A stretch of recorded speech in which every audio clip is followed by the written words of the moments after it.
আচ্ছা শোনো, এই যে শক টক দেখে আবার ভয়টা পেও না। তো দেখো বিষয়টা হচ্ছে কি, যে এখানে কি চেয়েছে, যে যারটা 10 সেকেন্ড পর গাড়িটার অতিক্রান্ত দূরত্ব কত সেটা আর কি বের করতে চাইছে। তো দেখো আমরা জানি কি এর সমান সমান ইউটি প্লাস হাফ এটি স্কোয়ার, ঠিক আছে, এরকম একটা সূত্র কিন্তু আমরা জানি, কিন্তু এখানে কিন্তু আমরা সেটা ব্যবহার করতে পারবো না। কেন ব্যবহার করতে পারবো না? কারণ এখানে এর যে বিষয়টা সেটা নাই, ঠিক আছে।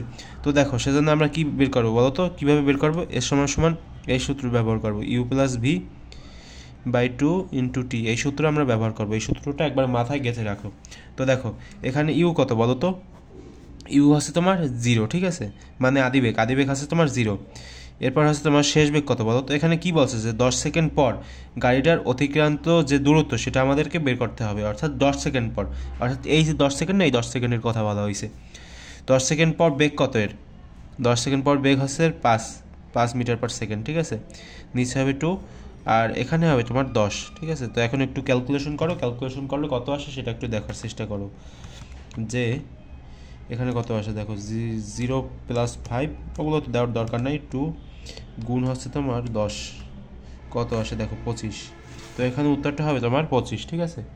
তো এরকমভাবে তোমরা এগুলো বের করতে পারবা যদি ত্বরণ দেওয়া না থাকে। আর তোমরা চাইলে ম্যানুয়ালি ত্বরণ বেরও করতে পারো, কোনো সমস্যা নেই যদি পারো। এ সমান B minus you by T এই সূত্র দিয়ে, ঠিক আছে, কিন্তু সেগুলো দিয়ে করতে একটু ঝামেলা হয়, সেজন্য তোমরা ডাইরেক্ট এই সূত্র ব্যবহার করতে পারো। আচ্ছা ভাইরা, তো দেখা হবে পরবর্তী ভিডিওতে।